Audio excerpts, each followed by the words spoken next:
What is going on, everybody? Pete Simonetti here for NyynewsTV. The New York Yankees are off to, it's a roller coaster of a start so far. They've been injured, they've been beat up, but they are above water and they are now in fourth place, 7.5 games back behind the first place Tampa Rays. The good thing is for the New York Yankees is they may finally be getting closer and closer and closer to full strength, and they haven't had that all season long. Let's cut to an update from our friend Brian Hoke. Luis Severino will make his first start this Sunday. Early game, I believe it's like 11:30 start time here on the East Coast against the Reds. So Sevy is back. He just made his last start with AA. He'll be back with the Yankees. Pretty sure his limit will probably be about 80, 85 pitches. I think he threw 61 in that AA game. Ian Hamilton, of course, we already know about. Carlos Rodon. This is the big one. This is the big one for the New York Yankees. Their big free agent splash, the dominating lefty, the guy that we knew needed to be behind Garrett Cole, and the Yankees make the move. We just haven't seen him yet. He threw at 90 feet with no problem. He's been throwing at 60 to 75 with no issues. Threw at 90 feet and no issues. That is huge news to the fact the New York Yankees are now saying we think we can have him back by the end of June.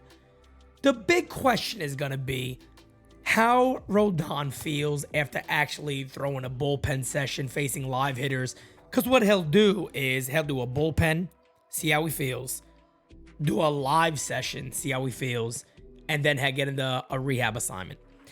The big question is going to be when it actually gets a little stressful. What is he going to feel like? Is the back going to hold up? And then the last one that you see on there, Giancarlo Stanton, is getting really close to going on a rehabilitation assignment. This is all major news for the Yankees. They have not been healthy. Guys, we remember on paper, right? Looking at that lineup and looking at mainly the rotation and going, wow. This is no doubt about it the best Yankee rotation we have seen in a very long time. But that's the funny thing about paper. Paper doesn't play games. You got to be on the field to actually play games. And that rotation that we dreamed of, Cole, Rodon, Sevy, Nestor, and Herman, or whoever the number 5 starter was, we didn't really care, right? Montas went down and we still didn't care because we like, all right, Rodon's here, who cares? If that first 4 are healthy, it's one of the best Yankee rotations in a very, very long time.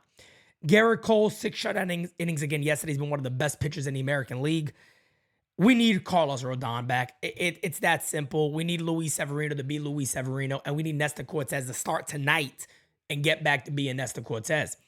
But the fact of the matter remains is, come the end of June, which is probably best case scenario for the Yankees, because you would think today is May 18th. No doubt about it, by the end of this month, Carlos Rodon will have thrown a bullpen session if he is progressing the way Aaron Boone is saying, and that there's been no problems throwing from 65 to 75 to now 90 feet. Next thing he'll do is a bullpen session. If that goes well, like I said, he'll go into a live session against live batters. Probably do that towards the end of this month. And then, hey, buddy, it's time to rock and roll. Rehabilitation assignment.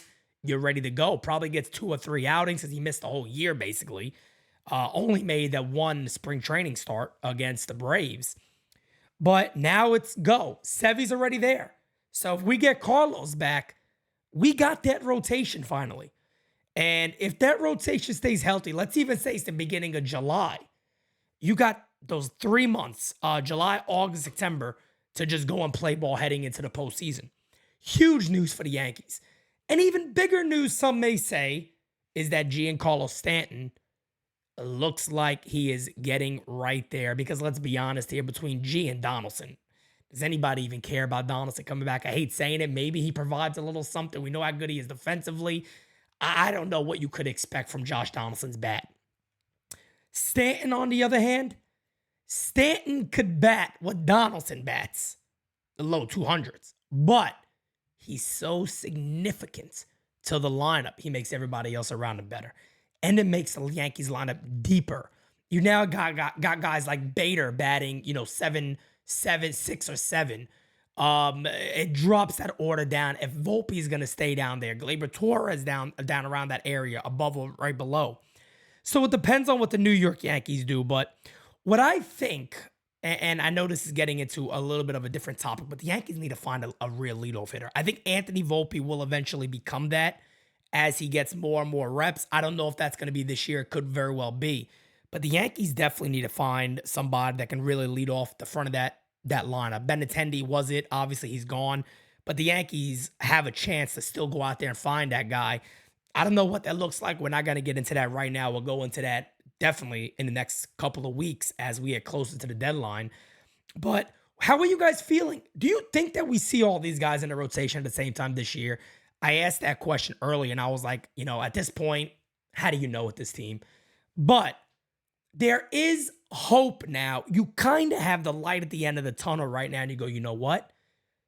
If all this is progressing the way it is, end of June just makes sense. By the basis of the progression, it makes sense. Hopefully, Severino has no setbacks. He comes back against the Reds, and he's able to go maybe 5 innings his first outing, and then you just let the guy go, let him run. Of course, you got to keep an eye on him because you never really know. He's been injured. I think, what is it? He's made like 25, 26 starts since 2019. So you're talking about a guy who hasn't thrown a lot because of injuries. So the Yankees are, again, above 500. They've managed with all of this nonsense. You can sit there and go, there's been a couple of games that Boone may have cost. But, guys, that's going to happen every single year. There's going to be decisions made that do not work. Yes, we're going to get on guys about it, of course. But we don't have, a manager who I think many of us agree with is the best manager for this club. And that's not a knock on Boone. He's done a good job with his team right now. Yankees need the players. That's really what it comes down to. When your back is against the wall and you don't have your team at full strength, it's going to be hard to always hit the right buttons. And there's some logical buttons that have not been hit. Let's be quite honest here. There's some moves that you look at and go, why are we doing this? Why are we giving up on this game? And it's burned us, no doubt about it. But getting these guys back is key because the players got to play on the field. It's that simple. And they got to go out there and do that thing. And getting that rotation back and getting the big bat that is Giancarlo Stanton back is friggin' huge for the Yankees. So, guys, let me know in the comments below. What do you think? Do you think it's a real possibility that we get that rotation of Cole, Rodon, Sevy, Nestor, and then Herman as the number 5? Do we get that for an extended period of time? Forget it being 2 or 3 or 4 or 5 starts. Do we get it for an extended period of time? Do we get G back? I guess we're going to find out very, very soon. Best thing for the Yankees is that these guys come back and they are healthy and ready to go, and we can just take off from there. So, guys, again, game season live tonight at 7, closing in on 16,000 subscribers here at NyynewsTV on our mission for 20K. Talk to you guys later tonight. Let me know in the comments below, what do you think? I'm out. Adios, guys.